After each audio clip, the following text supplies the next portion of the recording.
Hey everyone, I'm Megyn Kelly. Welcome to the Megyn Kelly Show and happy 2025. We are back with our first live show of the year. I've missed all of you over the past 2 weeks. While I spent some quality time with my family, I hope you had some with yours as well. We were in Montana skiing and it was awesome. It was so snowy, and I have to tell you, it reminded me of my childhood in Syracuse, where every morning you would wake up and look out the window and you'd say, yep, snow again. Yep, still more snow. It's been such a nice change from what we saw last year, and I think the year before too, where it was nothing. So it's just such a delight to be in the snow, to see those fat flakes falling, and to have the holidays, especially in that setting. Absolutely loved it. We did our costume nights. That's a big thing for me every year around the Christmas holiday, where we do a costume night. I pick the theme and I surprise my family with their costumes. And this year, actually, we'll put this up on the YouTube show. The theme was Back to the Future, and it was hilarious. I made Doug George McFly, the geeky dad. It was amazing. I was Jennifer, Marty McFly's girlfriend from the 80s, and my son Yates was Marty. My son Thatcher was Doc, and my daughter Yardley was Lorraine, the 1950s version. Anyway, it was great. And then my brother-in-law Ken was Biff, which I got him a fake muscle shirt to wear, which I don't think he appreciated. Anyway, it's so important to get out and do things like that, right? It's so clarifying to spend time with your family away from work. Even though I love my work, it's clarifying to spend time away from it. And I have to say, it makes me better at my job, because when I come back, though I admit I am currently slightly under the weather with a cold, no big deal, I feel more clear-headed, because as the news events hit over the past couple of weeks, you just have a better perspective on them when you're grounded, when you're with people you love and who love you, when you are part of nature and better connected to it. And you can kind of see, oh, this is worth fighting over. Oh, this isn't. This is bullshit. This isn't. That kind of thing.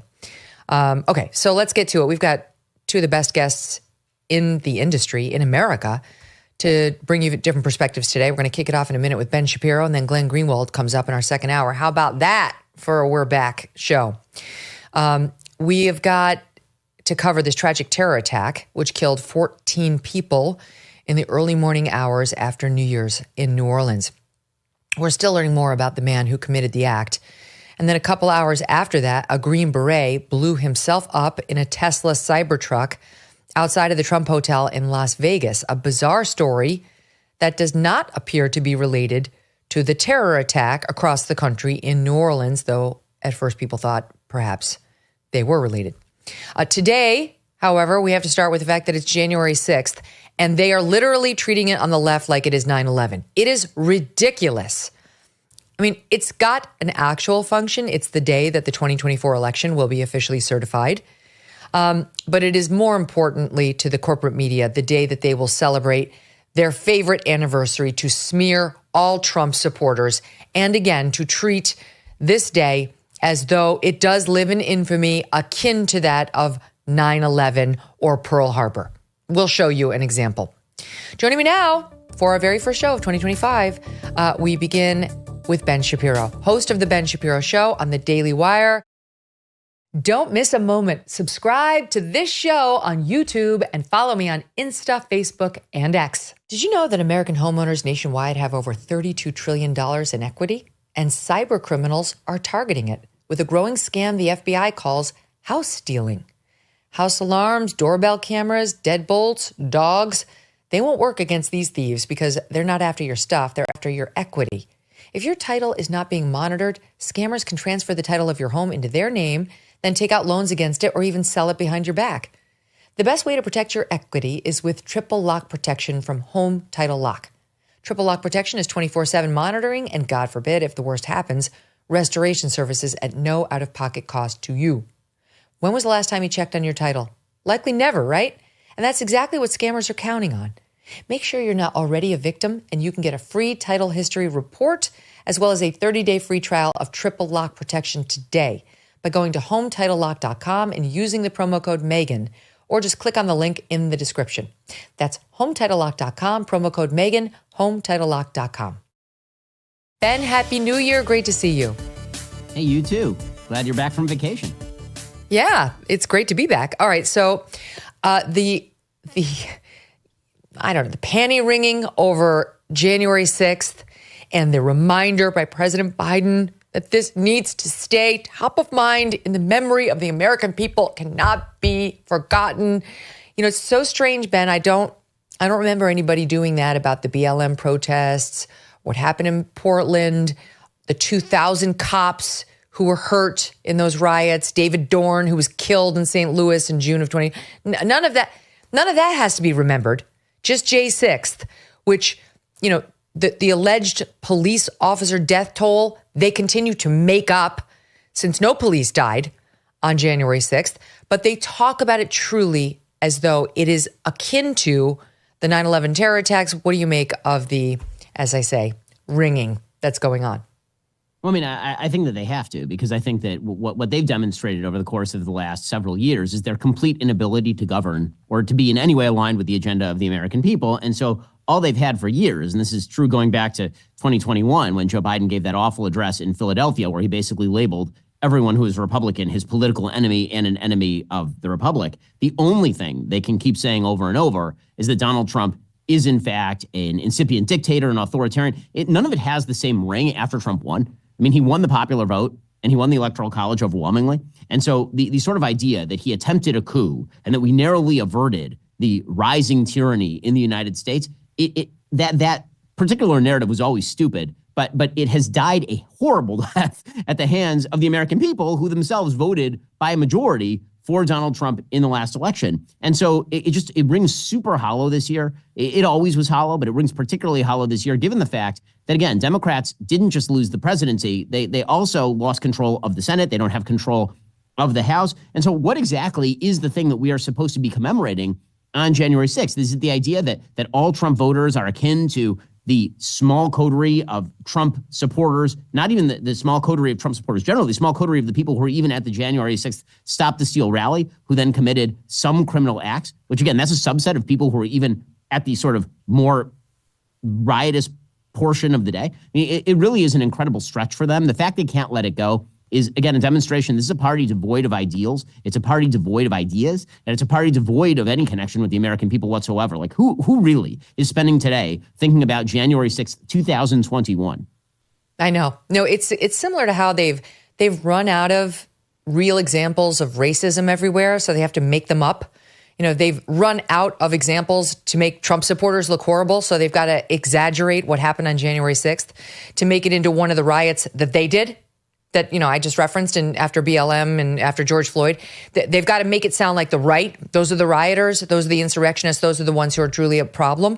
I just went back because we've covered the 2,000 cops who were hurt during the BLM riots and David Dorn, who was shot and killed by looters in St. Louis, retired police officer.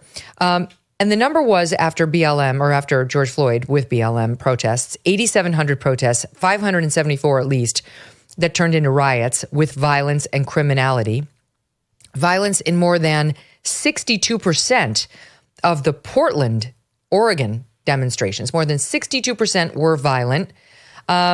And where do those cops go to have somebody remember their traumatic brain injuries, injuries to their face, to their femurs, to their bodies, as Molotov cocktails were thrown at them, as bricks were thrown at them, broken bones and so on?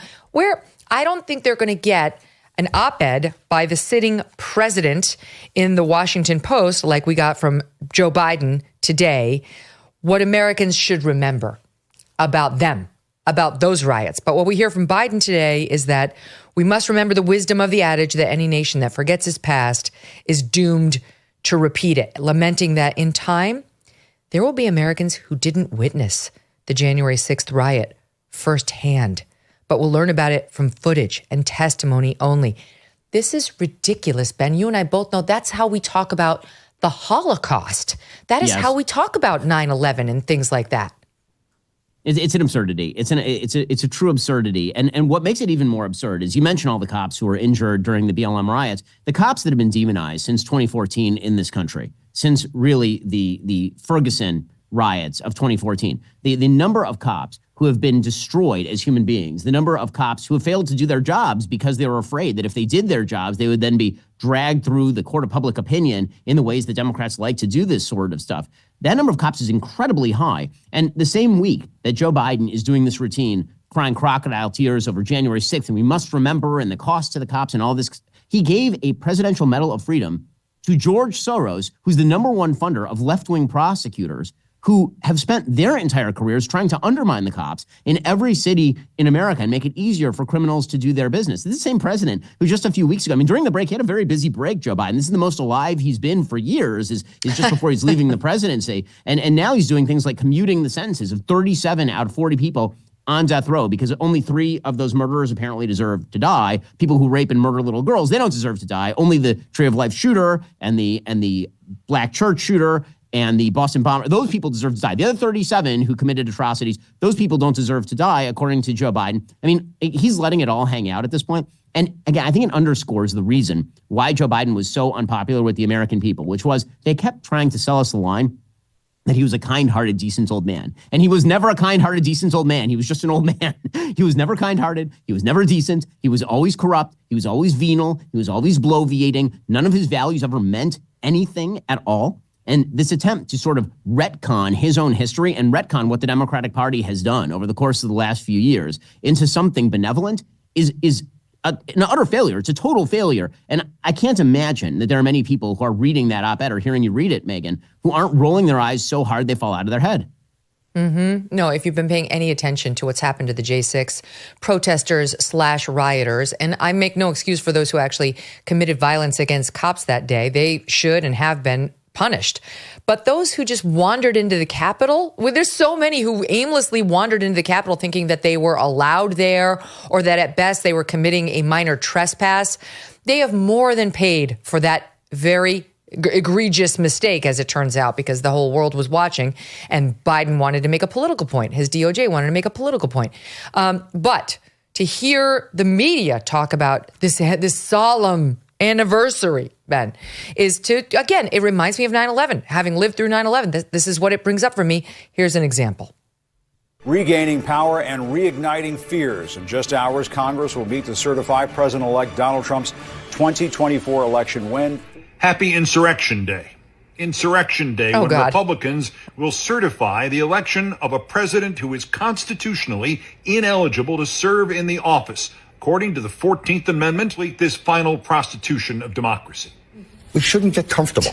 American democracy still faces, I would argue, an uncertain future. The snow covers the Capitol. There's this birth, this newness to winter, and there is this newness to this Congress. But there is this storm cloud over the Capitol that makes you think about what happened 4 years ago. To remember what happened on January 6th is an act of remembrance in the purest form. We want to avoid ever again having American democracy on the knife's edge. On the knife's edge. On the knife's edge. And then I'll give you one more, Ben.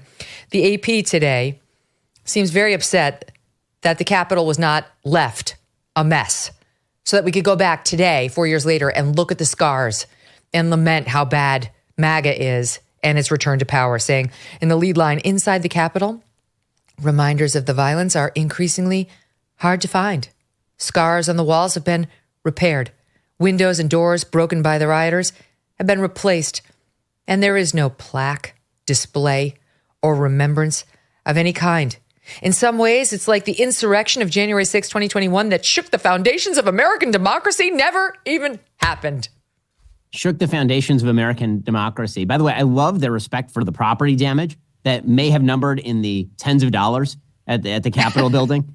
I mean, they did $2 billion in property damage during the BLM riots. The enthusiasm for remembering January 6th is matched only by the enthusiasm of the media in forgetting September 11th, actually. Now, you're not allowed to show images of September 11th lest we actually remember what happened and who did it on September 11th. The media have already moved on. You mentioned earlier on the New Orleans terror attack. The media are already very steadily moving on from that one. They really are not going to cover that one for very much longer because, of course, they can't tie that into some sort of narrative about broader American white supremacy and about domestic homegrown white terrorism or any of the rest of that sort of thing. And so they're going to move right past that sort of thing. But they definitely have to focus in on January 6th. And the media, by the way, I'm not sure who took it on the chin harder this past year, the Democratic Party or the media. I mean, they're appendages of one another. I've called them the human centipede because that's what they are. But at this point, I'm not sure.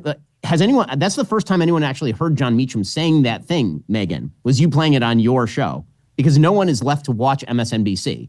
No one actually has seen Keith Olbermann say that except on your show. So congratulations to Keith Olbermann for making your show, I suppose. I'm sure he's thrilled.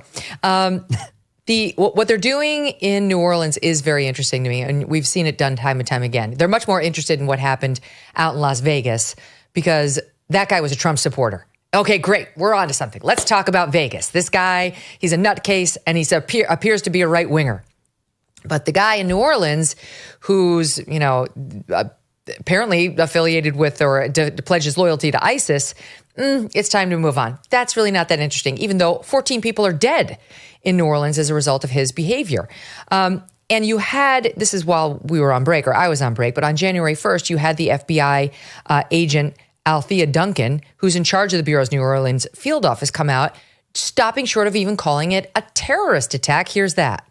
Patrick said, we'll be taking over the investigative lead for this event. This is not a terrorist event. What it is right now is their improvised explosive devices that was found, and we are working on confirming if it's a viable device or not. How is it not a terrorist attack? The guy had an Islamic State flag affixed to his rented Ford pickup truck. Later, the deputy assistant director of the FBI's counterterrorism division would say it was 100% inspired by ISIS.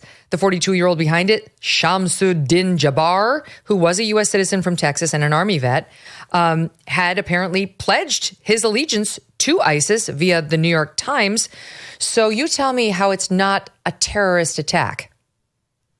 I mean, once again, for the FBI, the immediate response, which is we know the motive, and the motive is uncomfortable. So we're going to pretend that that's not really the motive, or the motive is. I mean, it was the least mysterious motive of all time. He literally had an ISIS flag attached to the back of his Ford F-150. He said, here's my motive on a giant flag that I don't even know where you get an ISIS flag. Can you buy that off Amazon? In any case, this person had put out tapes of himself talking to his family about how he had joined ISIS. And honestly, the reason why this should earn more media attention than the terrible case of what happened in Las Vegas, which seems to be a member of the military who had his life breaking down, he seemed to have some mental problems. The reason that this one is more noteworthy is because it is ideological in nature. Not only ideological in nature, one of the stories that we reported at Daily Wire actually was that the local mosque was being contacted by the FBI. Members of that mosque were being contacted by the FBI, the mosque where this person attended, the terrorist, and the alleged terrorist. And the mosque apparently put out a public message, like on their own Instagram, saying, if you are contacted by the FBI, you should contact the Council on American Islamic Relations. You should contact groups that are not the FBI, right? Not cooperate with the FBI. You should call the Council on American Islamic Relations, which, by the way, was an unindicted co-conspirator in the Holy Land Foundation terrorism trial in the 2000s.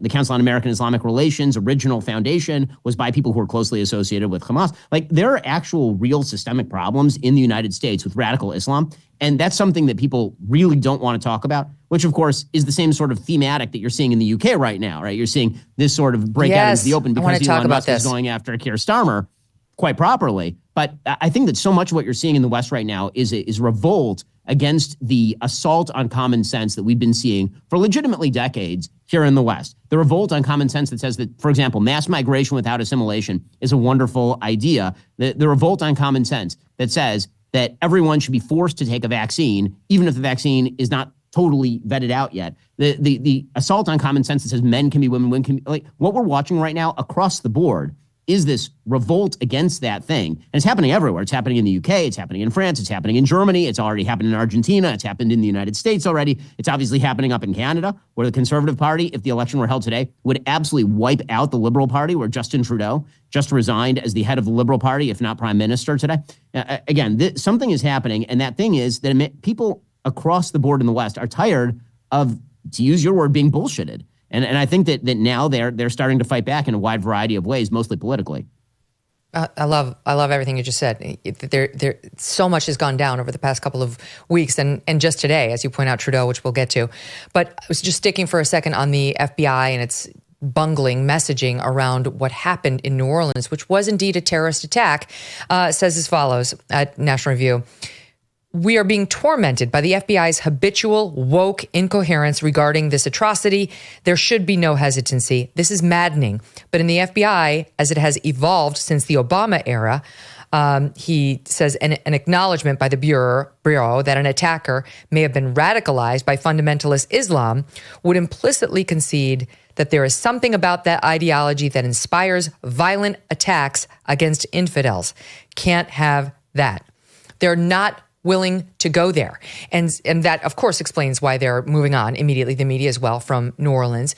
But let's talk about the UK, because this rape scandal of children at the hands of immigrants that's been was covered up for years and years and years, allegedly in part because they were concerned that the rapists, the alleged rapists, were Pakistani, and they didn't want to be seen as picking on immigrants or going against people of color and accusing them of rape at the hands, at the expense of the well-being and safety of children.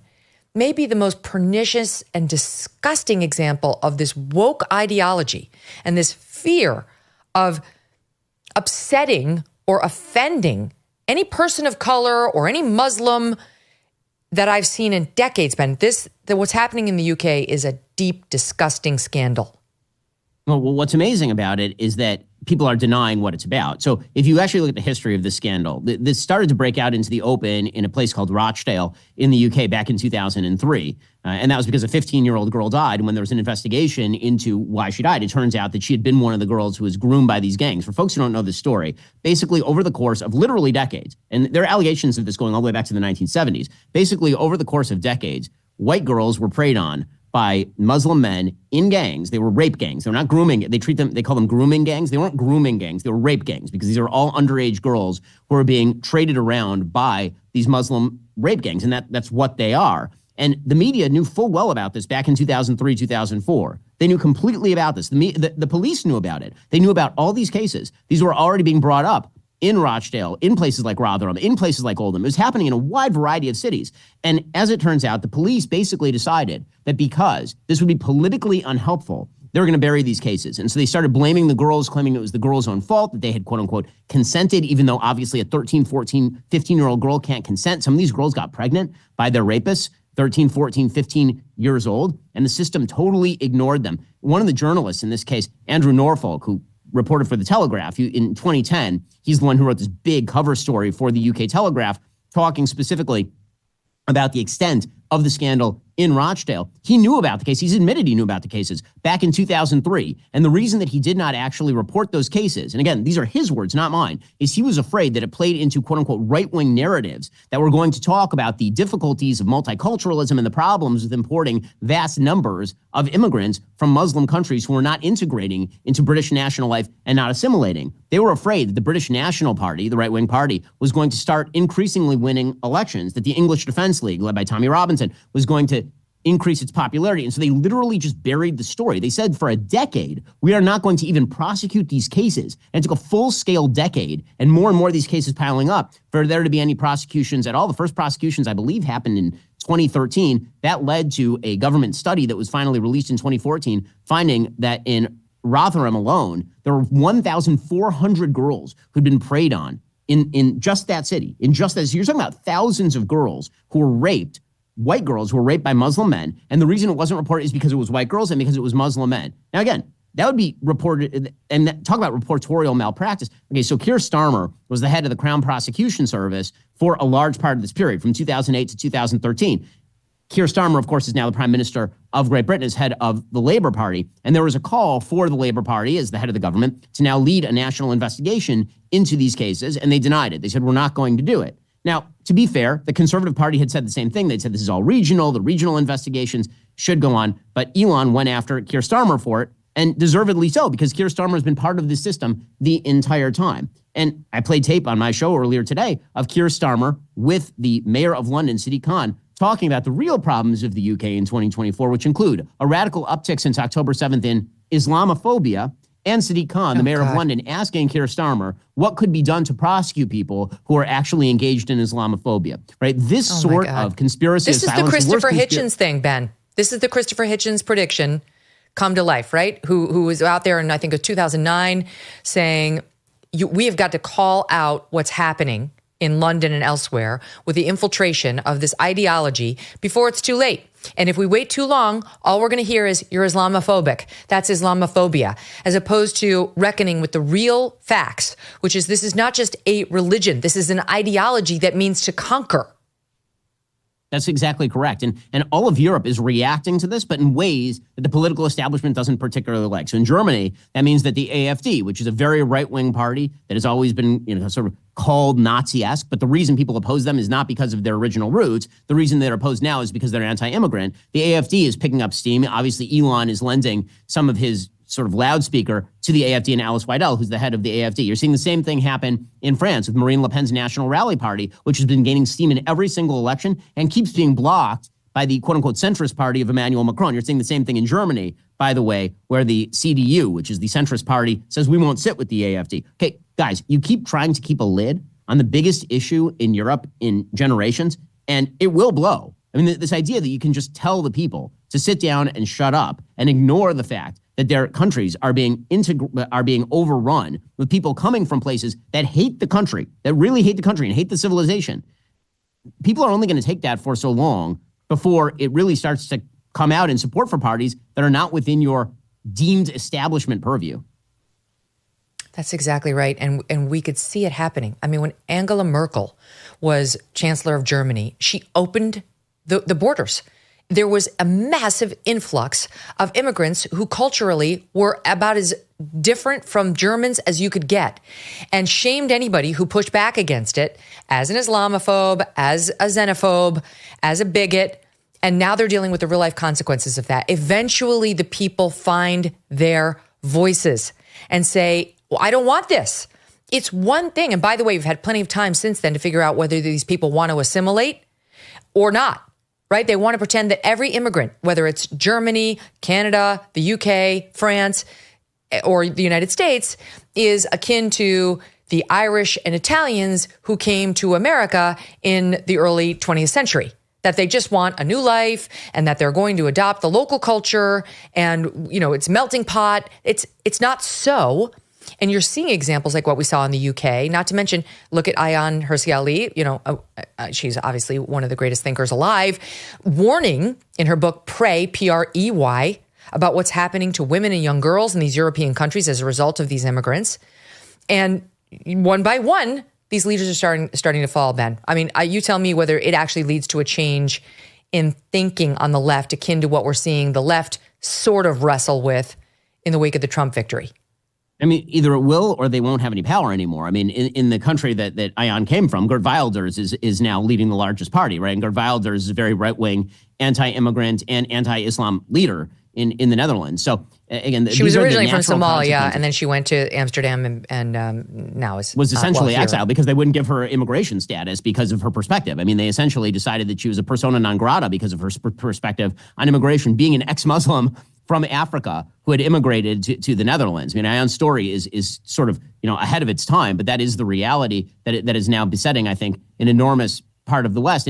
And again, reality is having its way here because reality always has its way. And when it comes to immigration, I mean, so many things have changed about the way the West does immigration. So it used to be that because we didn't have a welfare system and because it actually was a risk to come to places like the United States, you left everything behind, you came here with nothing, and then you were expected to assimilate and make your own way without a welfare system to back you. Because of that, America acted as a magnet to a bunch of different groups who usually were sort of the most risk-seeking members of the Irish population or the Swedish. Like we've had many waves of immigration in the United States: Irish, German, Italian, Swedish, Jewish, Russian. Right? A huge number of immigrants in the United States. But once you change that system to make it so that you are neither expected to assimilate or you're expected to earn, right? You're not expected to do either of those things. We have welfare systems that pick you up, and you're not expected to assimilate, which is the sort of immigration that the left apparently loves.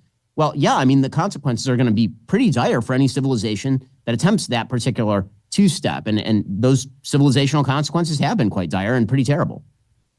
They were foreseeable, and they were completely ignored as actual risks, as were all the risks that were being raised by the right, as we saw open borders take hold in country after country during the time of Obama. What's happening up in Canada may or may not be part of the same wave. I mean, there's so many problems with the way Justin Trudeau has run Canada. It's hard to really pick the one. But as of today, Justin Trudeau says he will resign as prime minister as soon as the Liberal Party elects a new leader.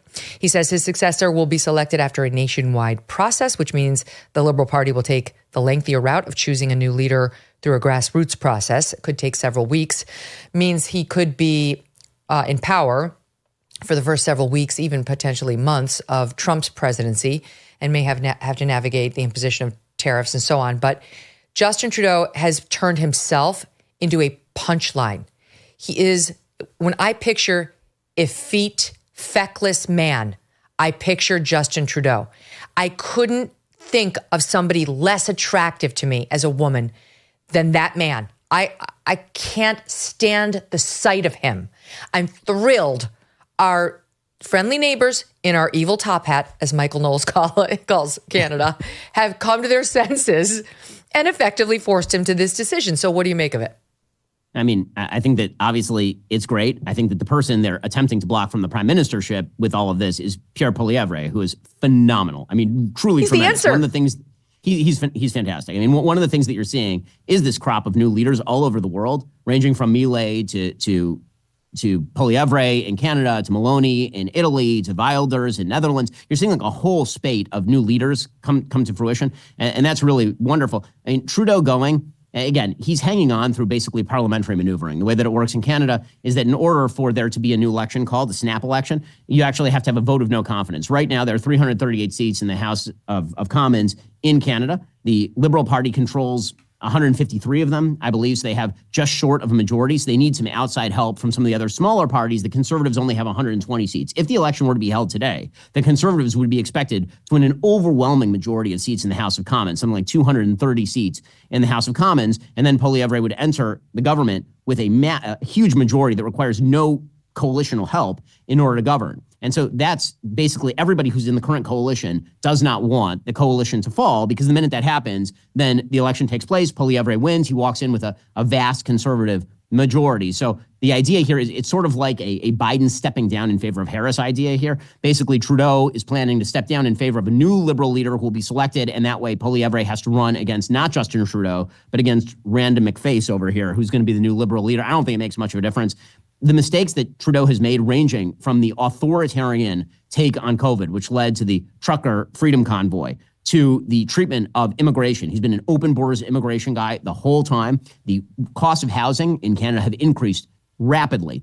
And Poilievre makes the point, hey guys, you know, one thing we have in Canada, very few people. You know what we have? Tons of land. Really, housing should not be all that expensive. He's right about that. The fact that Trudeau has been bad on energy policy in a country that really could be rich in energy is truly amazing. And then add on top of that all the woke crap from trans to indigenous peoples, you know, all the stuff that Trudeau has done. It's like watching a laboratory experiment with all the left's worst policies put into a Bunsen burner and then boiled until they boil over. And it turns out that people really, really hate this stuff. And it doesn't matter if you're the good-looking, likely son of Fidel Castro, people still really don't like this policy at all. It's Trudeau's Canada that produced Melody Weishart, the 50-year-old man who's being allowed to swim with 12-year-old girls because he identifies as a 12-year-old girl, which is weird because he drives his car to and from the swim meets, which we all know a 12-year-old girl would not be allowed to do. And by the way, he changes his clothes and gets fully nude in the locker room with the girls. And the parents, I don't understand, my Canadian friends, allow it. I'll give you this. Canadian podcaster and mortgage broker, Ron Butler. I've got all sorts of contacts up there, Ben, because I got staffers up in Canada, who says as follows. This is on X. The prime minister decides to go and Canada says, thank God. No witch hunts, no matter how angry people are at the PM. Once he's gone, leave him alone, move on, but never forget. Never forget the horrible management of the country. Never be fooled again by a candidate offering sunny ways. Never buy into theater. Never again think a totally unqualified person is fine to leave the country. That was a bullet we just dodged here in America, too. Don't listen to a man claiming to be a feminist who betrays and fires every woman who ever disagrees with him. Don't believe that people who act woke all the time won't cost average working people dearly. Never accept a leader who has a religious belief in climate change and screws average Canadians into the ground with big taxes, lost jobs, and dumb decisions. As long as China and India are building coal power generators, Canada should be drilling gas wells and shipping overseas. And finally says, never forget incompetence, because we have had the stupidest waste of taxpayers' money in the history of Canada. Therefore, once Trudeau is gone, we must punish the Liberal Party with a massive election loss. Lessons must be taught. Now, if that worm turns in Canada and Pierre takes over, it is a new ball game. Ben Shapiro. Well, I mean, they'll narrowly avoid President Trump's invasion if that happens. I mean, I'm wondering, if we're going to invade, now's the moment, right? We got to do it before they have an election up there and make Canada our 51st state. Right now, we'll be greeted as liberators. But if Poilievre is the prime minister, then we might actually have to fight them. And last time we fought the Canadians, it went surprisingly poorly. So, now's the window of opportunity. Greenland, Canada, the Greater America Project is still on the table, but only for a few more weeks. Here he is. Our audience may remember this, but this is sort of how we first came to see this guy. Like, who is this wonderful man? When he was eating the apple and the antagonistic media reporter was trying to get him and compare him to Trump, and he just wasn't having it. He was just stone cold. He is the opposite in every way as a man, as a politician, of Justin Trudeau. Watch. Why should Canadians trust you with their vote, given, not just the sort of ideological inclination in terms of taking the page out of Donald Trump's book, but what are you also talking about? What page? What page? Can you give me a page? Give me the page. You keep saying in terms of turning things quite dramatically in terms of Trudeau and the left wing and all of this. I mean, you make quite a it's quite a play that you make on it. So I'm not just sure. wondering. I don't know what your question is. Then forget that. Why should Canadians trust you with their vote? Common sense. Okay. Common sense for a change. The guy's unflappable and just doesn't tolerate fools. It's a beauty. I feel like even the Canadians who are allowing Melody Weishart to swim in the 12-year-old races, he's a gopher. He's officially a gopher. That's what they call the league. Even those Canadians have got to see him now that the field is being cleared and say, maybe it's worth a try.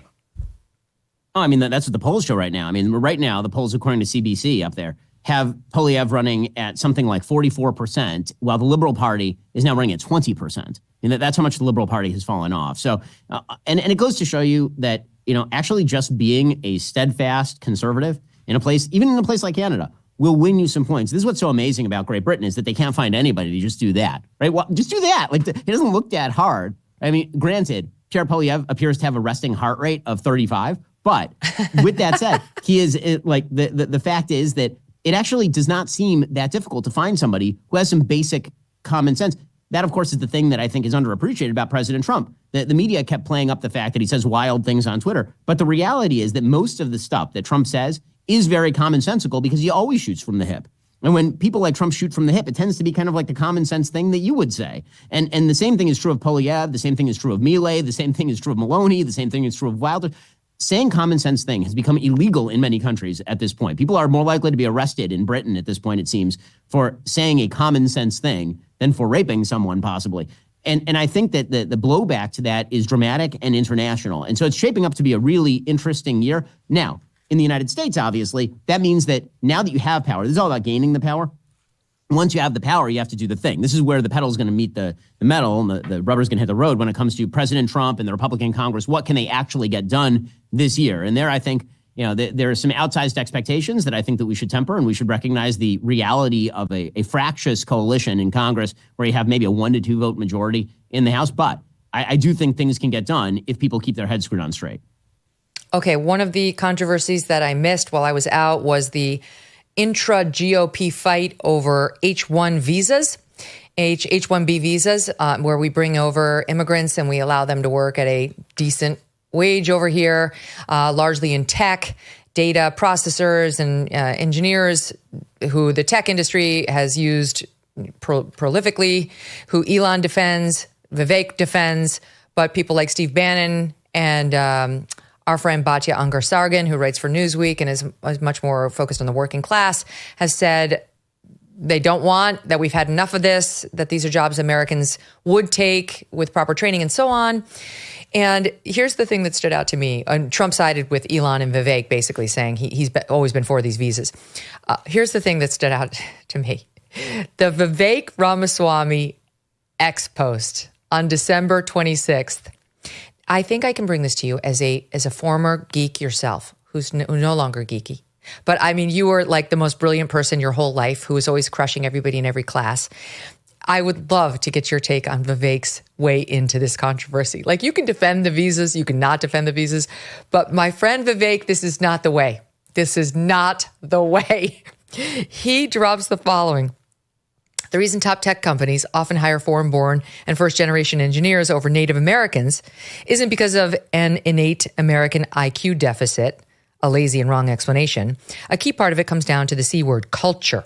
A culture that celebrates the prom queen over the math Olympia champ, or the jock over the valedictorian, will not produce the best engineers.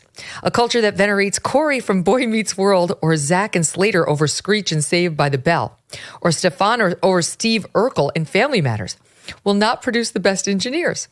More math tutoring, fewer sleepovers, more weekend science competitions, fewer Saturday morning cartoons, more books, less TV, more creating, less chilling. My friend, this is a great way to produce, I guess, better engineers, but not to produce better men who the women actually want. No, this is, by the way, we don't create our men in some laboratory where they're all Steve Urkels. We want guys who are out. We like prom kings. We like sleepovers. We like people who develop social skills in addition to math skills. And this comes down to me as like, I, having been a product, not myself, but like my kids, of the New York City private school system, realize there are so many schools there who are looking to create the perfect SAT score. They want to create your child into the perfect SAT score. Well, I don't want that. And having moved now to Connecticut and found a school that actually cares about the whole child, about creating great young men and young women, it really puts the fine point on it. Yes, they need sleepovers. They need socialization. They need some stupid cartoons. They actually need sports. They need a whole bunch of things other than mathletes. It's not saying you... You take it from here, Ben. Okay, so I love Vivek, and the truth is that when it comes to H-1B visas, I think that there's some things you can do with H-1B visas, like increasing the income limit before you let people in. That's an interesting conversation. I think there's a lot more to be said about sort of the variation in terms of what actually went on in this argument. It was sort of a bizarre argument to be had. But when it comes to the cultural analysis, I have to say it's not actually true. Okay, I promise you that Mark Zuckerberg and Jeff Bezos and Elon Musk, Elon Musk is a very culturally savvy guy, and he was not participating in the Math Olympics. Okay, so it turns out, by the way, that's also a very bad read, I have to say, on Boy Meets World. Okay, so as a Boy Meets World stan, I will say that if you ever watch an episode of Boy Meets World, the entire moral center of the Boy Meets World universe, not to get too abstruse here, is Mr. Feeney, who is the high school teacher who tells the kids that they need to study harder and take history seriously. Right? That's actually the theme of Boy Meets World. And by the way, the same holds true of like, you're picking all of the shows from the 1990s that actually had parental figures who actually pushed education, right? I mean, if you think to any of the shows that he names right there, those are all like the ones that had sort of the Sunday evening special that would have like a talk with the kids about how you actually need to take your schoolwork seriously. Listen, I understand that for a lot of people, particularly from countries that are not the United States, the way that you rise in those countries is to do really, really well on your exams. So you study super, super hard in South Korea. They have a very programmatic approach to how to train kids. When it comes to American innovation, which is where most of the innovators are coming from, the problem is not that people are watching Boy Meets World. If you want to talk about like systemic problems in the United States with regard to education, those exist. There are public schools, right? That's why we need school vouchers. You can talk about broken families that need to be healed. You can talk about lack of social structure. But this is the weird take, which is that you have to be a person training for the spelling bee in order to be a top-level engineer at Google. That's just not true. I mean, just on any sort of relevant level, that's not true. It's 100% a function of Vivek not being the prom king and not being the MVP and clearly not I wasn't being the either, most but I also watched Boy Meets World. Come on. This is my moment. People need to be more like me and then their lives will be better.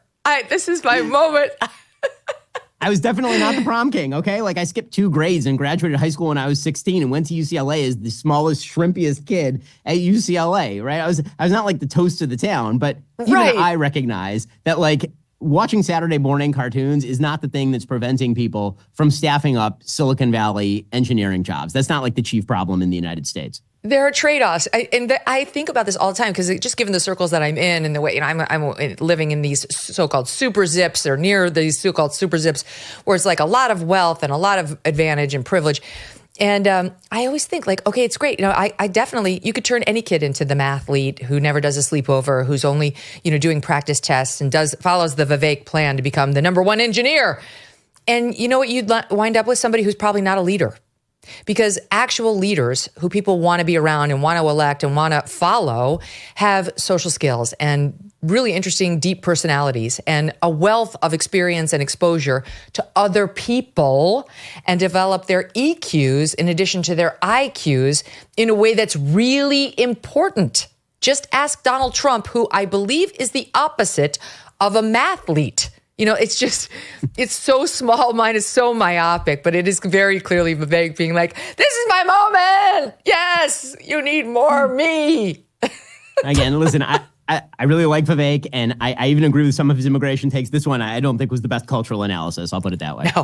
No, I actually think it's kind of cute. It's kind of charming. He's not wrong that, like, if you do want great engineers, I suppose they do need to live something close to the mathlete life, but to push your child to give up socialization and stupid time, mindless time, is not the way. I mean, having gone to the Google headquarters and been, toured around, those guys who sit there entering data all day, Google has set out like sword fighting for them in their downtime. Oh yeah, the biggest nerds in the world, climbing. Right? They're like Dungeons and Dragons. Some of them actually work out. Many of them are the people who are playing video games at night, right? They're not like culturally non-savvy, right? This idea that nerds are somehow they've never watched TV. Have you met a nerd?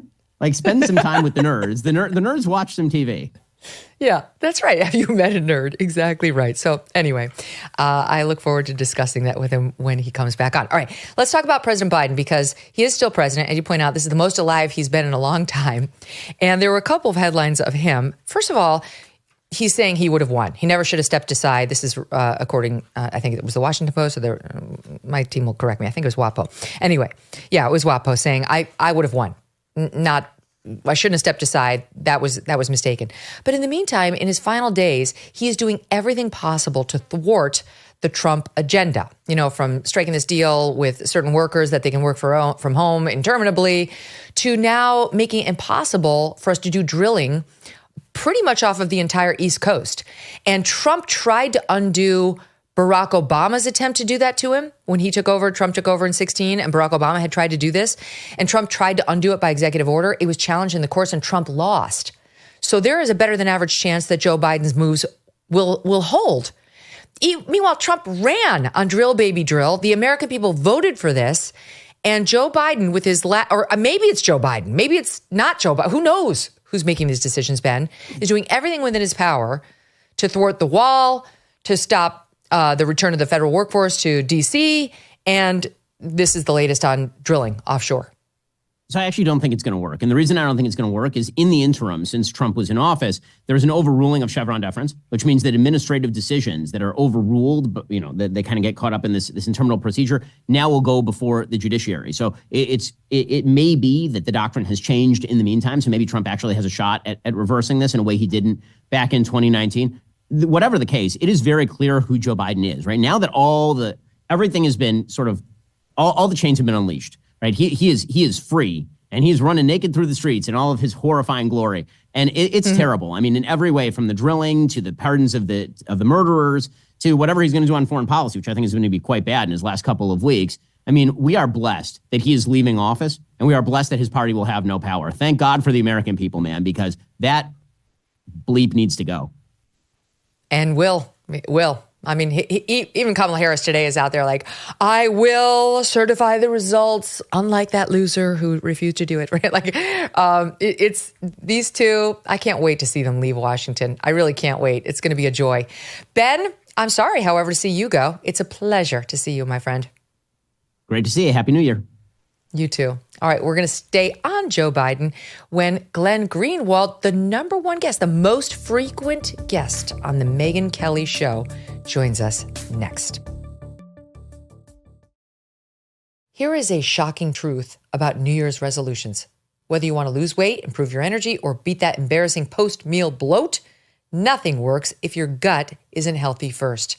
That's why for 2025, I want to introduce you to Just Thrive Probiotic. Most probiotics die in your harsh stomach acid before they can do much good. Just Thrive Probiotic is the only probiotic clinically proven to arrive in your gut 100% alive. That means better digestion, health immunity, great energy, and easy weight management.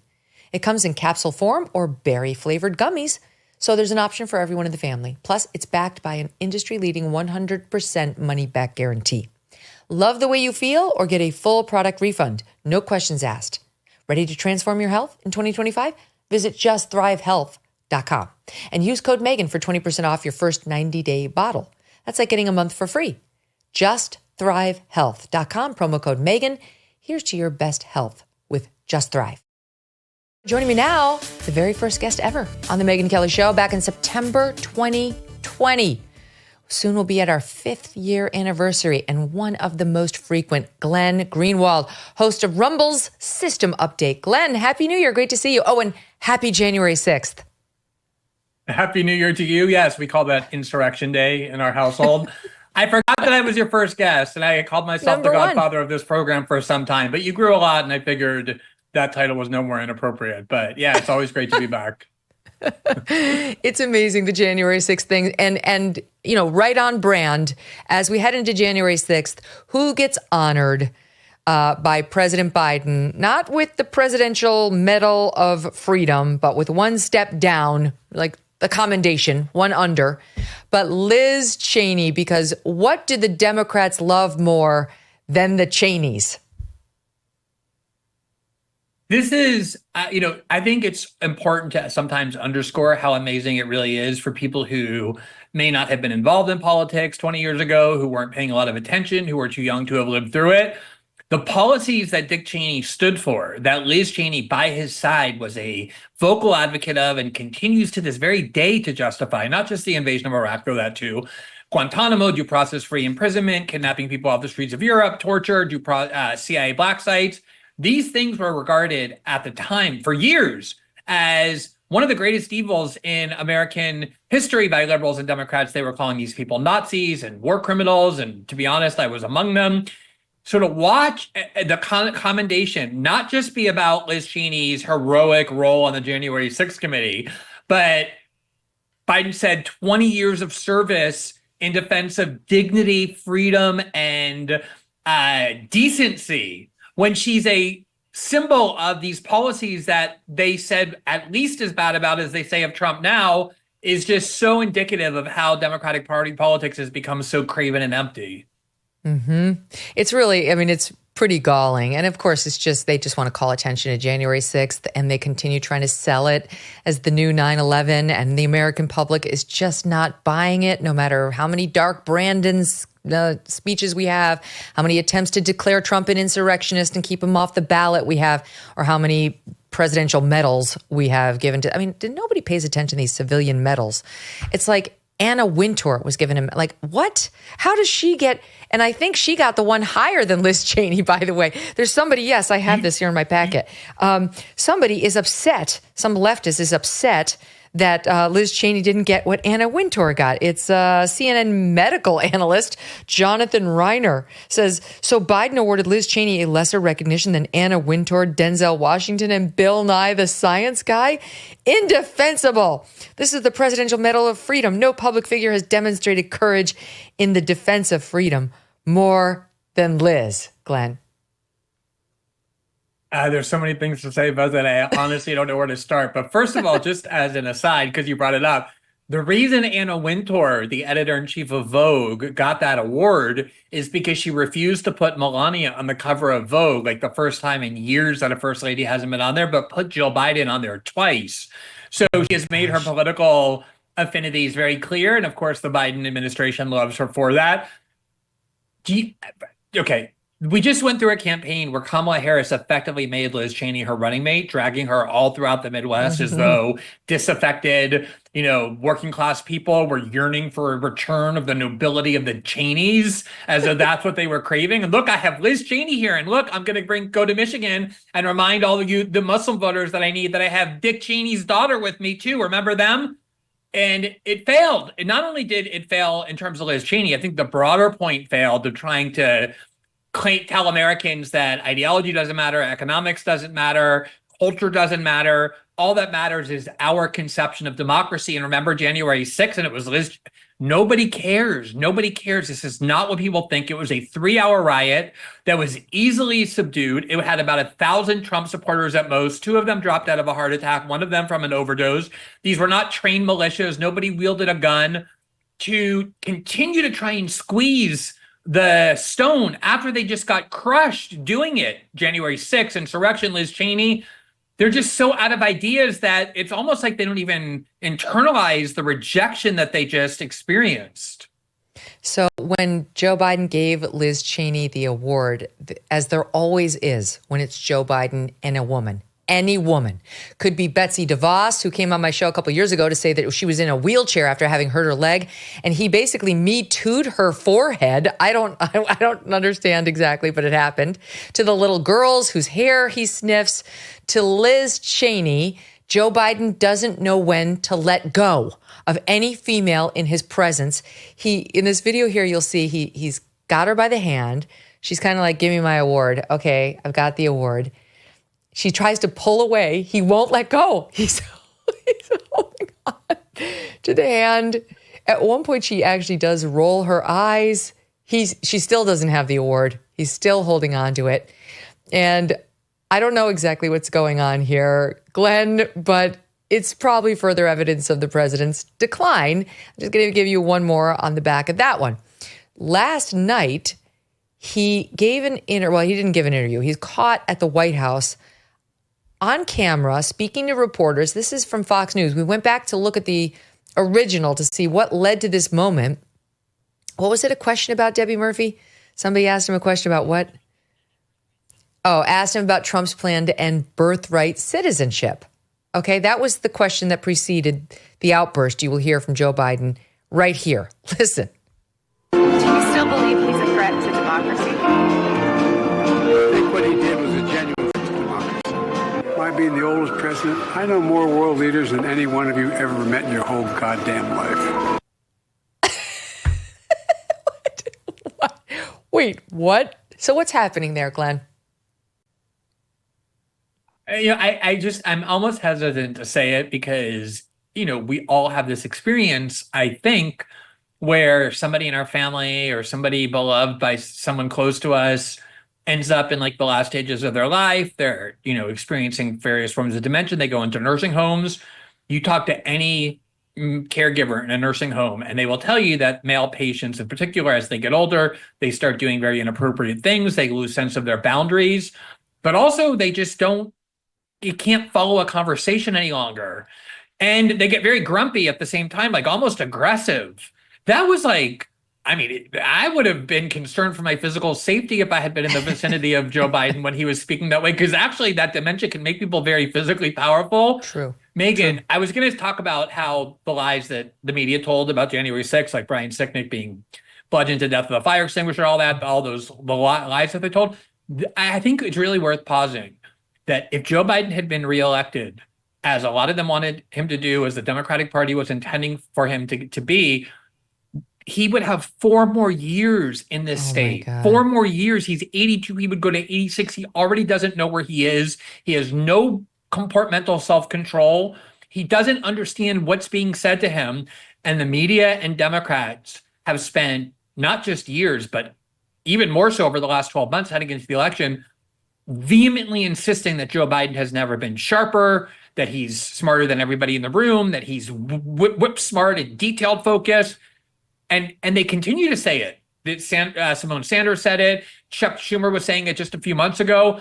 The lie that they told about Joe Biden's mental capacity when they thought they needed him to be reelected is such a foundational lie to our democracy, and so many of them were complicit in it.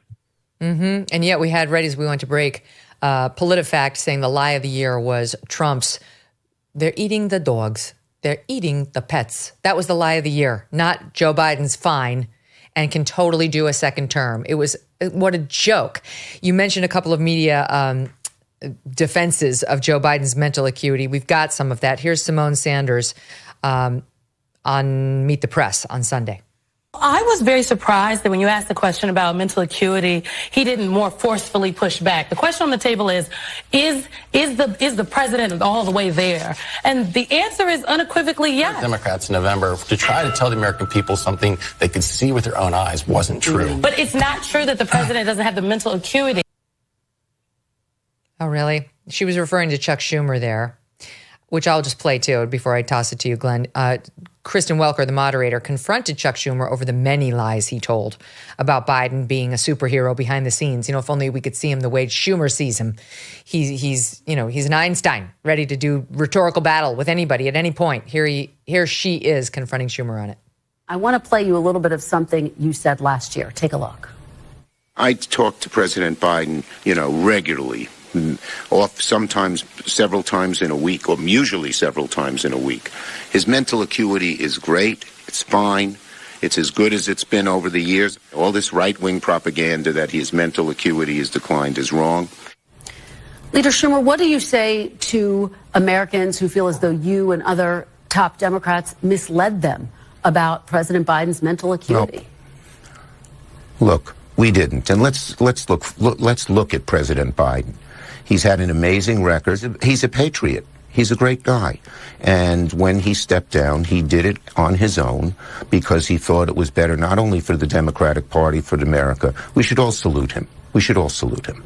Do you feel, as we have this conversation today, that President Biden could serve another 4 years had he stayed in the race and potentially won? Well, I'm not going to speculate. As I said, I think his record is a stellar one, and he'll go down in history as a really outstanding president. So he doesn't answer. He's a great guy. He's a patriot. That does not speak to whether he has the mental acuity to do another 4 years, never mind complete the existing 4. Also, they're still lying.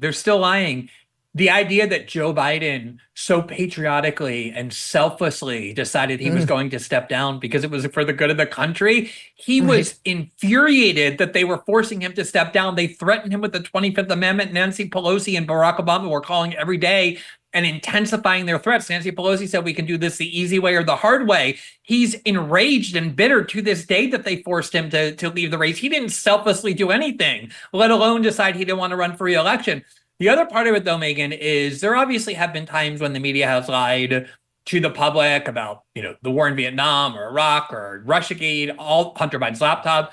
And those were instances where the public had no way of knowing what the truth was. They had no way of knowing that they were being lied to. The amazing thing about this case is that if you look at public polling data going back to 2020, 2021, the public knew that Joe Biden was cognitively declining. They knew he was cognitively unfit for the presidency. The media pretended over and over that it was a lie. And until the debate happened, when they couldn't hide it anymore, and they all had to pretend, oh my God, we can't believe it. It turns out Joe Biden doesn't seem like he's all there.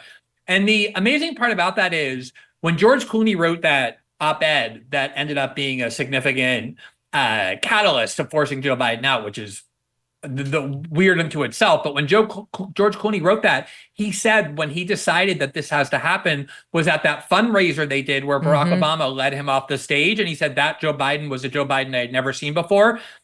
At the time, everybody else noticed that. They said, look, Joe Biden doesn't even know where he is. Obama has to walk him off the stage. The Washington Post, the New York Times, in conjunction with the White House, collaborated to say this was disinformation, right-wing cheap fakes. In other words, they were showing the correct video but lying about it. And then George Clooney comes out and says, yeah, at that event, he wasn't there. And none of these media outlets have remotely accounted for what it is that they did.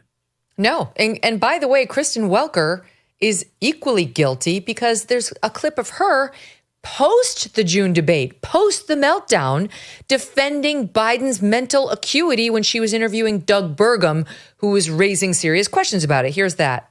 I mean, the nation, we keep talking about elections. We are at a greater national security risk today than we were on Thursday because the commander-in-chief showed that he's not capable of serving. Well, there's not proof of that. But, Governor, let me just ask you about the debate and a little bit more of what we saw. By one count, Donald Trump made more than 30 false claims during that debate. Look at that, Glenn. She interrupts him. She won't let him back up his point. She claims there's no proof that he doesn't have the mental acuity to be president. This is days after that disastrous debate that would wind up causing him to lose massive support and wind up having to go.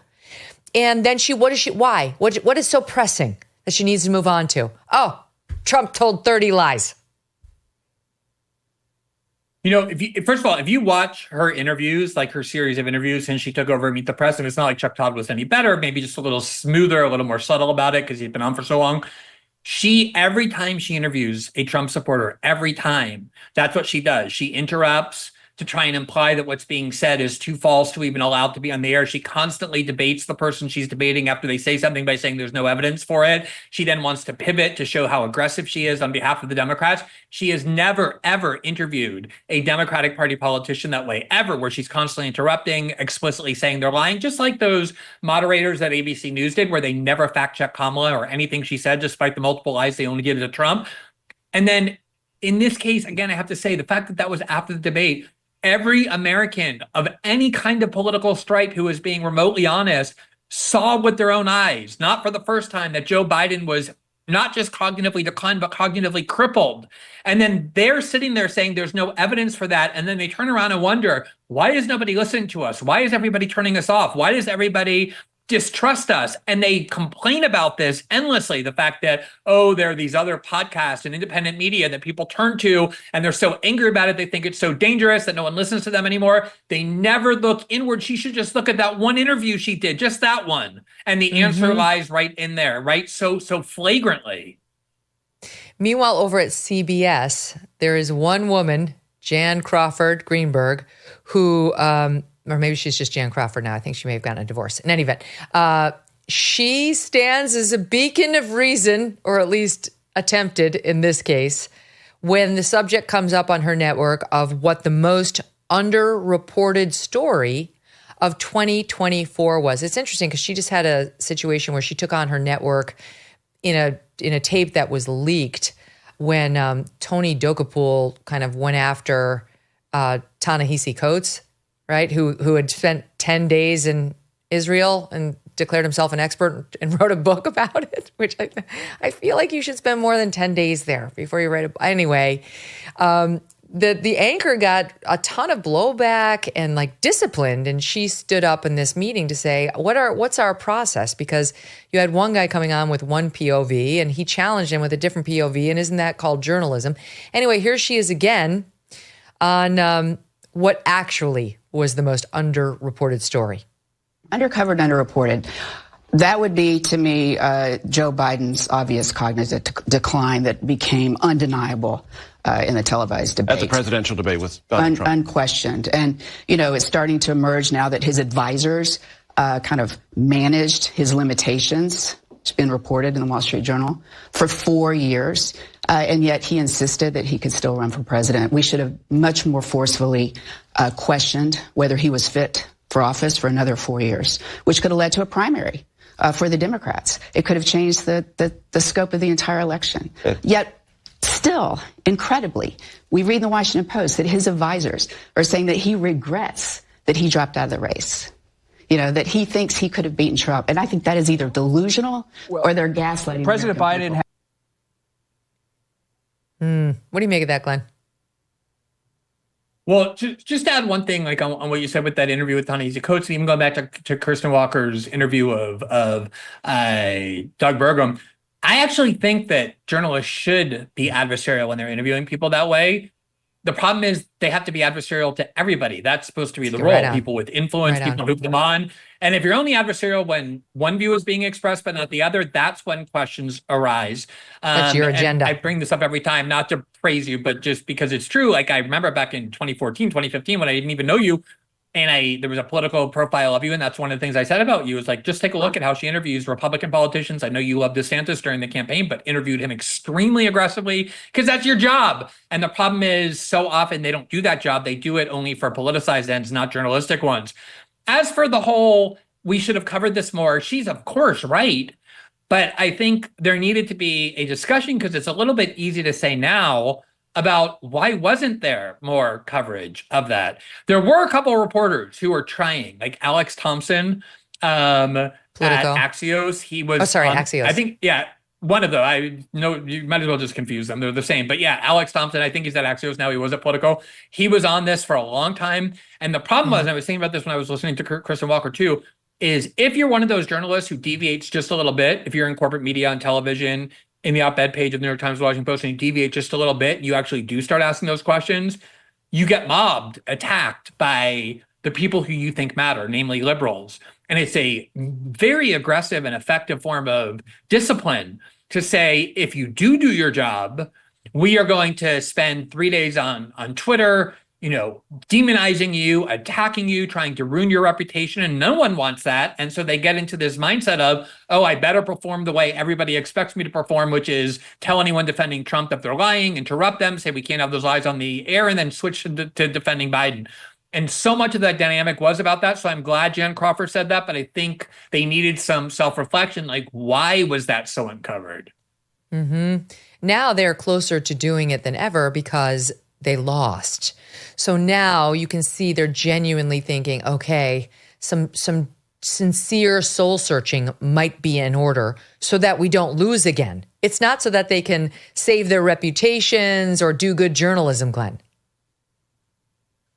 Yeah, I mean, it's so easy to dump on Joe Biden now because Joe Biden's never going to run again. No one needs him anymore for anything.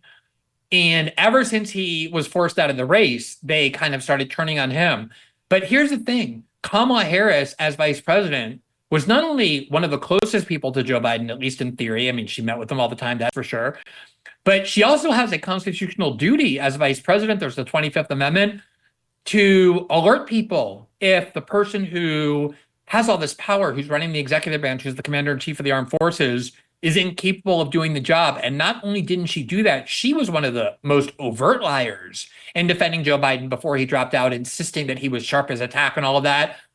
Why isn't there, if this is a genuine sort of let's figure out what we did wrong kind of moment, simply attacking Joe Biden is really kind of pointless. And even sort of saying, hey, we have to figure out what to avoid next time getting caught. That's even worse. I mean, Kamala Harris is probably going to run for governor. She's talking about running for president again. She bears a lot of accountability for perpetuating this. And this is not a trivial lie. This is fundamental to our democracy. And you don't see any accountability trying to be brought to her by these journalists because she's still valuable to them. Kamala Harris didn't even know what the 25th Amendment was. I got dollars to donuts. She probably thought it was the rental car policy that requires you to be 25 years old before you can rent a car.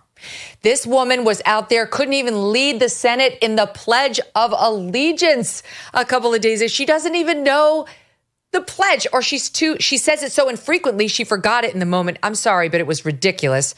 Here's that moment. Join me in pledging allegiance to our flag. Pledge allegiance to the United States of America and to the to the flag, to the flag. It's what kids used to say every day, at least in elementary school, including yours truly. And my little guy in his elementary school did too. But Kamala Harris, I don't know. I guess they didn't do that out in Canada where she was raised. You know, Megyn, I think, and this is like kind of an intangible, but I think one of the biggest problems with Kamala Harris as a politician is that she was constantly petrified of saying something that would bring embarrassment to her. And that insecurity generally comes from a lack of knowledge. You know, if you're supposed to know about something, but you don't, you want to be as vague as possible. She spent her entire life until she got to the Senate, 6 months ago, doing, law. She was a lawyer. She was a prosecutor. Totally perfect profession, nothing to be embarrassed about with that.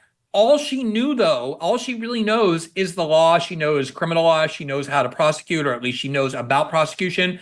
She never thought about, studied, and got involved with foreign policy, economic policy, immigration policies, curing the root causes in Central America of instability and poverty in those countries, the things that she was supposed to be able to speak on. And she knew she was a fraud. That's why for 3 years we never heard from her except in the most scripted ways. And they tried to confine her that way during the debate, during the election too. Remember when she wouldn't even sit down with a reporter for so long, and then she finally did, and it was like the friendliest reporters.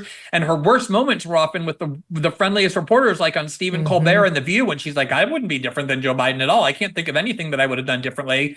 She's a terrible politician. She knows almost nothing. And the entire attempt to foist her on the country with no votes, no debates, no democracy was at least as bad as what the media did in concealing Joe Biden's mental decline. Well, that's an interesting question. Which is the bigger lie? That Joe Biden was competent for the job, or that Kamala Harris was? You go back and look at how Kamala Harris was talked about all the way up until the time that she was bequeathed to us by Nancy Pelosi and Barack Obama. Yeah. She was a national joke. There were all these stories in liberal outlets, like she was firing her staff constantly. She had no role to play. Everything she did turned, to crap. She was not trusted to do anything. She was never considered. She ran for president once before and dropped out before the first vote was counted, despite having every structural advantage, massive cash from California, where she comes from, a huge campaign structure. She was a historic figure as a Black woman, so the media loved her. She had every conceivable advantage, but she was such a terrible politician, she couldn't even make it to Iowa. And then suddenly we were supposed to be told, and she was chosen by Joe Biden because he had promised to choose a Black woman for his vice presidency. That's the reality. He only had 2 or 3 choices, none of which were particularly good. And that is the truth. And the media on a dime, Megyn, turned around and tried to convince us that she was like this historic pioneer, this generational political talent who was going to inspire young Americans and come out to droves and crush Donald Trump once and for all. The whole thing was a fraud. It was a complete fraud. It lasted about 3 weeks. And then the whole house came crashing down because it was built on no foundation. Yeah, just like her accents were a fraud. We gonna win. We gonna win. Have you not decency, man? It was just so fake. I don't know. I'm asking myself that same question. Which is the bigger lie, that he was competent to do the job, or that she was? God, they're tied, because Joe Biden was totally incompetent. He did not have the mental acuity. He still doesn't, and he's still president right now. I certainly couldn't do a second term. And she, in my lifetime, she's the biggest moron to ever run for president or vice president, ever. And that became more and more obvious day after day. And the reality is that Joe Biden knew that, which is one of the reasons why he was so determined not to drop out. And I don't blame him for, on some level, thinking that he would have been the better candidate, because it's hard to imagine how somebody could have been worse. And on top of, he's at least proven over 50 years that he is a adept politician. He knows how to win elections. In 2020, he won. He was in the Senate won for vice president. Yeah, it's like, even with his brain melting, there's still like a part of him that you just kind of like, you wind him up and he's like, hey, I'm Scranton Joe. And it's like an instinct that she completely lacks. So I almost understand his bitterness, but the Democratic Party was in a huge bind because they knew she was not even close to their strongest candidate. The problem was, had they chosen Gavin Newsom or Josh Shapiro or even Gretchen Whitmer, there were a lot of people in the base of the party on whom they rely who would have said, how dare you pass the Black woman by, who was elected, who was at your side, who was next in line, and choose a white male or a white candidate instead. And the identity politics framework that they created, that they thought would help them, has become their Frankenstein. And they were trapped. They were damned if they did and damned if they didn't. And they hoped that the media would be able to create enough of a fraud that it would lift her and hide her flaws. And it just didn't come close to working. It's amazing. Thank God the American people saw right through it. Now, they saw through most of the media lies. I have to say, that's why Trump won. But it wasn't for lack of trying. on the media's part to mislead them. And Grabian, who does these great mashups, put together some of the lies that we saw from the media leading up to the election. And just in 2024, we've only cut a minute soundbite. This could go on, but here's a sampling. Look at this, SOT 9. It's a growing and insidious trend in right-wing media, broadcast, print, and social media. It is to take highly misleading and selectively edited videos and then use those videos to spread messages virally to cast doubt on President Biden's fitness for office. Tim Walz beats America. You know, talks like a regular person. Tim Walz is the opposite of weird. A happy warrior, folksy backstory. Wicked sense of humor. Look how happy the pig looks. That's good. It's hard to believe that J.D. Vance could be any more extreme. It's like a freak show of bros. Dark and ugly beneath the dignity of most politicians. J.D. Vance. J.D. is at the far extreme. The most extreme. Being one of the most extreme. Angry and mean and dark. This guy is really weird, y'all. Our current president of the United States has so much respect for the law that he has said he would not pardon his son. And Joe Biden has very clearly said he would not pardon his son. He would not commute his sentence. How can Republicans keep making this argument now that Joe Biden has really put it out there? This version of Biden is the best Biden ever. That is amazing. What a great montage of the lying they did, because every one of those, I believe they knew they were lying. You know, despite how much I criticize media and journalists, or if you want to call them that, journalists, if you're being very generous, I actually believe in journalism a lot. Like, a lot of times I'm criticizing it because I want us as a country to have good journalism. It's absolutely crucial. And one of the things that sickens me the most when I listen to montages like that, the lying is very apparent. It's the herd behavior. They read from scripts. And I don't mean this metaphorically. I believe they get literal scripts. You know, like 2 weeks ago when Elon Musk spoke out against the spending bill, and it ended up being sabotage. And you saw this coordinated effort by the Democrats to call Elon Musk the president to try and drive a wedge between him and Trump, which was so obvious. Yeah. Go look at how many Democratic politicians, how many people in media did that overnight. They all copy one another. They speak to one another first. They pick up on each other's language cues. There's no individuality. It's supposed to be like a profession of iconoclastic, adversarial spirit. And there's none of that. So not only are there all lies in that montage that you showed, it's all so redundant. You turn on any one of those channels, you read any of their op-eds, they're all saying exactly the same thing. It's coordinated lying on top of just lying. Mm-hmm. Exactly right. That's why that weird thing about J.D. Vance caught fire, because they all loved it so much. It got for Tim Walz the nomination, which was great, as it turns out, for the Republican ticket. And once again, proves that they just don't have the power anymore. The American public sees through these lies. They knew Tim Walz was the weird one. J.D. Vance is not weird at all. He's actually quite normal, which is one of his best selling points.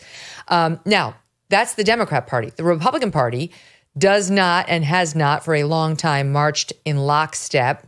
They are like the big Italian family that airs its grievances very publicly. And that brings me to Elon Musk versus Steve Bannon, which we will cover right after this quick commercial break. More with Glenn coming up after this. Are you overwhelmed with back taxes or unfiled returns? Well, get ready, because since COVID relief ended, the IRS hired 20,000 new enforcement agents, proposing millions of pay-up notices for 2025. If you're worried about IRS collection tactics, you don't have to face them alone. Tax Network USA can help you. Tax Network USA is the nation's premier tax relief firm. They have negotiated over $1 billion in tax relief for clients. Their services include penalty forgiveness and hardship programs. Whether you owe $10,000 or $10 million, their experts are ready to assist you. Even if you're behind on taxes, Tax Network USA can guide you through the process. Contact them for personalized support. Handling IRS matters without professional help is risky. Protect your financial security with guidance from Tax Network USA. To schedule a complimentary consultation, call 1-800-958-1000 or visit tnusa.com/Megyn. Don't let the IRS's aggressive tactics control your life. Empower yourself with Tax Network USA's support and take charge of your financial future. Visit tnusa.com/Megyn today. You know how much my family and I love our dogs. Yes, even Strudwick. He was so sweet on our vacation. I can't imagine life without them. These guys have a great life, but some dogs are not so lucky. And this is why I'm so glad to tell you about Delta Rescue, the largest no-kill, care-for-life animal sanctuary in the world. They have rescued thousands of dogs, plus cats and horses too. They provide all the animals with shelter and safety, and most of all, with love. And they've been doing it for more than 45 years now. Delta Rescue relies solely on contributions, and giving can bring tax benefits to you too. Speak with your estate planner about how you can grow your estate while helping animals in need. And check out the estate planning tab on their website to learn more.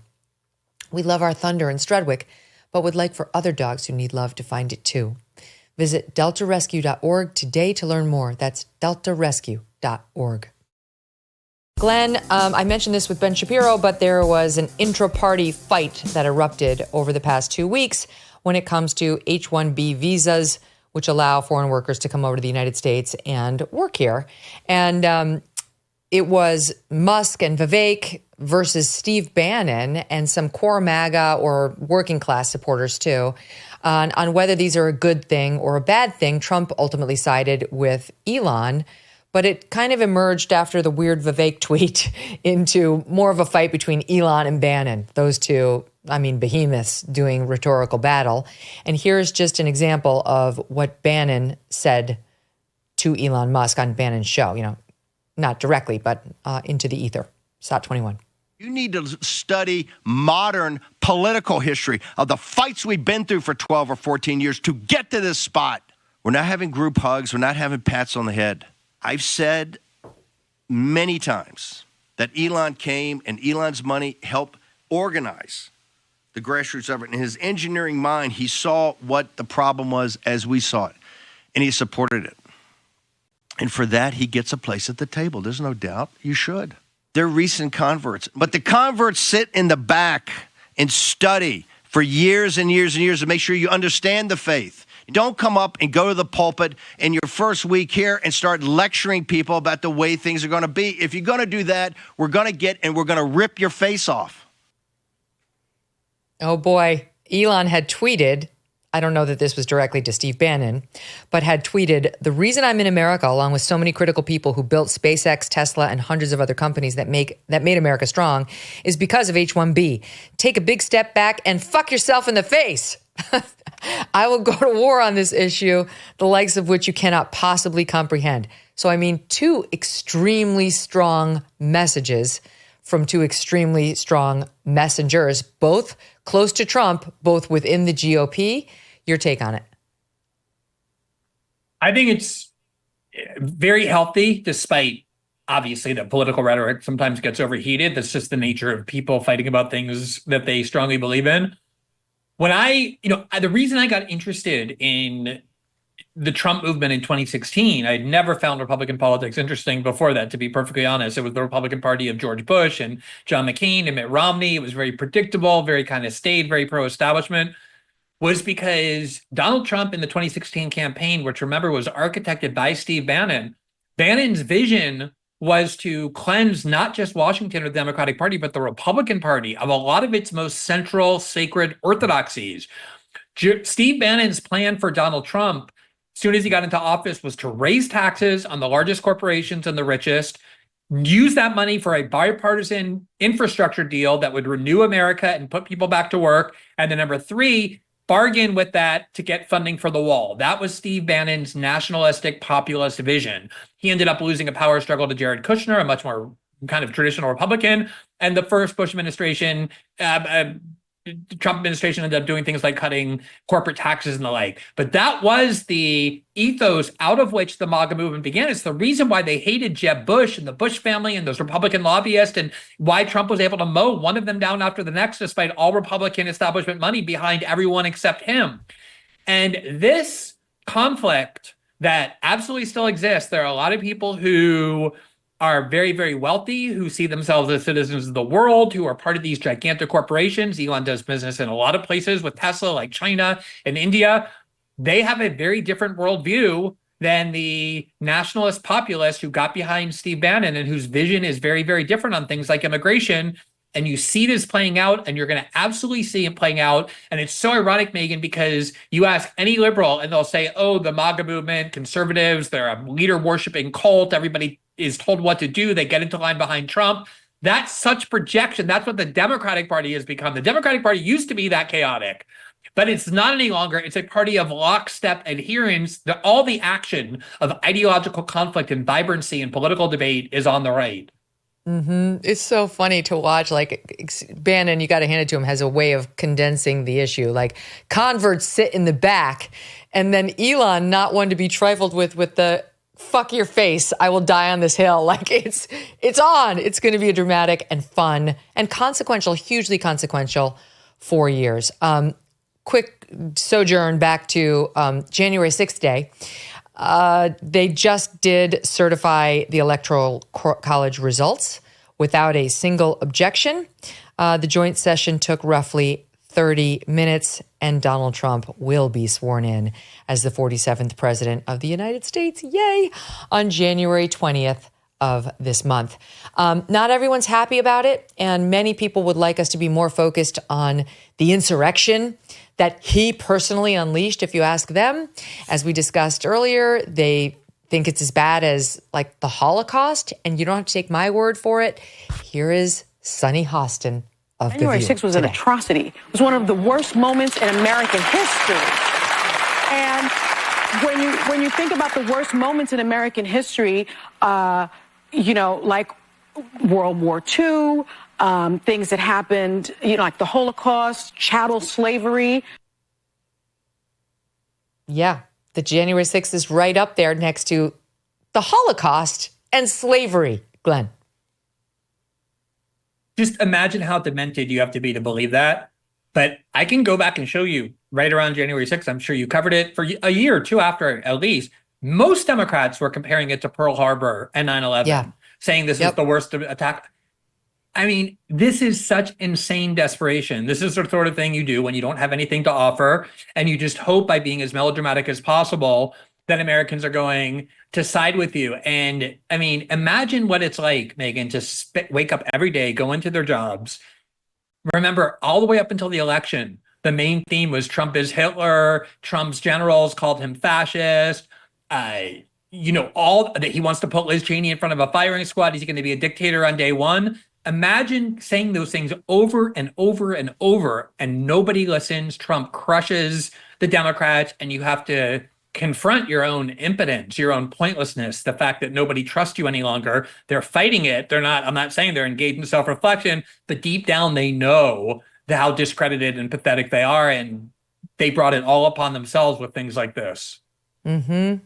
So that reminds me that last night, Hollywood held the Golden Globes, and the comedian who was the host, forgive me, I can't remember her name right now. She started with a remark that was on point to the effect of, there's so many powerful people here, there's absolutely nothing you can do except elect a president, which was good, correct, because everyone in that room probably voted for Kamala Harris. And the one thing I wanted to raise with you was, I didn't tweet a lot while I was on my vacation. I wanted to spend my time with my family. I really, really try. I stay up on the news, but I try not to tweet or get too into it, just because, then it blows up in like a Twitter thing that's distracting and you're thinking about it. And I didn't want to be thinking about that. I wanted to be thinking about my kids and the mountain. Okay, so, but I did send a tweet out Sunday night, right? Sunday night or Saturday night, because I made the mistake of watching the movie Conclave. And I blame my husband, Doug, who said, let's watch the movie Conclave. I think that's really all he did. But we thought it was billed as a thriller involving the Vatican and the process of selecting a new pope. So that sounded kind of good. I'm into thrillers. I love thrillers, actually. And I thought maybe there'd be like a murder and you have to figure out who done it, or, whatever. In no world, and yes, I am about to offer the spoiler of this movie, and I hope you don't care because I hope you don't watch it. In no world did I predict that the big twist was they would elect a new pope. The whole thing is about the process of electing a new pope who is intersex, who is purportedly a man but has female reproductive organs. That's the big twist at the end. Ah! And along the way, every single cardinal you meet in the Catholic Church is disgusting, except for, but not really even except for, the one liberal guy from America who's like pushing for more women in the church and a bigger role for women, but he turns out to be pretty craven too. They're all gross. And then the only one who has any virtue is the one who's secretly a woman. And then maybe Ray Fiennes, who plays the cardinal shepherding the process, who then allows said intersex pope to become pope without telling anybody. The truth is, there simply was no reason to think I was physically different from the other young men. Then, in my late 30s, I had a surgery to remove my appendix. And that was when the doctors discovered that I had a uterus and ovaries. Some would say my chromosomes would define me as being a woman, and yet I'm also, as you see me. And I tweeted out that this was disgusting, that it was anti-Catholic, that I was offended, repulsed by what I saw. And then somebody asked the screenwriter, it was based on a book written a few years ago, the screenwriter, Peter Strawn, about my criticism, apparently, last night at the Globes, saying she called it, me, anti-Catholic. And he, quote, rejected my claim, saying, I don't think it is. I was brought up Catholic. Some of my best friends are Catholic. He says, I was brought up Catholic. I was an altar boy. Well, Peter Strawn, those days are obviously long gone. And he says, I think the core message of Conclave is about the church always having to refine its spiritual core because it deals with so much power. I don't believe that at all. It's not about having to refine its spiritual core. It was an attempt to embarrass and humiliate Catholics. And I get it. I understand that the Catholic Church has had its problems, Glenn, but I'm sick of this bullshit because they always do this, whether it's Catholics or Christians. There is one religion that they love to mock, smear, and belittle. And if you look at all the times that they've mocked, smeared, and belittled religions, Catholicism and Christians would be at the very, very top. And there's not a second close contender. And it's reflected in the write-ups of the movie. Like Variety's Peter de Bruges calls this movie one of the most satisfying twists in years. And that's what we're talking about. A Hail Mary that both surprises and restores one's faith. Maybe not everyone's, but certainly that of the disillusioned. Vulture's film critic calls it sinfully entertaining. They love to see the Catholics humiliated. A film like this would never, never be made about Islam or Muslims. Or Judaism. So let me just, this is the thing. Yeah, so exactly. So this, this goes back to what we were talking about before about journalists and interviewing people adversarially. If you see someone doing it to everyone, you can say, okay, that's what they do. That's kind of an important function. I remember when the Charlie Hebdo murder happened in Paris, and the idea was, no, we need to make sure that we retain the right to satirize everything, including Islam, including the things most sacred. That's a really important part of society. The problem is that especially in Hollywood, just like with these journalists, they don't do it to everybody. They're not satirists. They're not adversarial interviewers. They're highly politicized with an agenda that's constantly concealed, yet very, very apparent. And Hollywood is one of those institutions in the United States that until very recently had been very powerful and very popular that has basically collapsed. Nobody goes to these films any longer. Everything is very fragmented. You ask young people who they admire and who they think is most famous. It's not Hollywood star makers anymore. It's people on the internet. It's YouTubers. It's podcasters. These are the people who they're following. And one of the reasons why Hollywood has lost so much of its cachet, I think the same is true for the media and so many other institutions, is because they're constantly engaged in political advocacy masquerading as culture, masquerading as journalism, masquerading as whatever, and they've become increasingly transparent and people just don't trust them anymore. I didn't see the film, so I can't comment on that, but that is definitely an overall trend. Don't bother, because it's like Ray Fiennes. I think they won for best screenplay, I think, and they didn't win the other awards. But Ray Fiennes was up. Stanley Tucci's in it. John Lithgow, of course, he's another one who's a far left guy. He made that clearer in his portrayal of Roger Ailes in the Bombshell movie and the interviews thereafter, which I paid attention to for obvious reasons. It's ridiculous. And honestly, like I've said to my audience before, I have a very high threshold for offense. It's really hard to offend me. I guess I'm not saying I was offended. I didn't feel like deeply offended, but I was unsettled by what I saw. I was pissed. I just think that I'm sick of the Christian Catholic bashing by Hollywood, and it's one of the other reasons why I can't stand that entire industry. Glenn Greenwald, thank you, my friend. Always great to see you, Megyn. Happy Insurrection Day.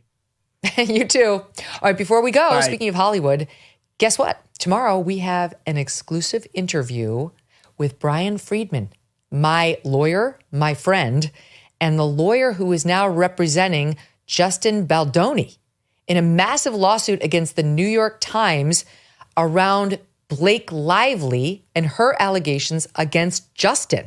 All right, so she is claiming some things about Justin, and the New York Times printed it like a stenographer.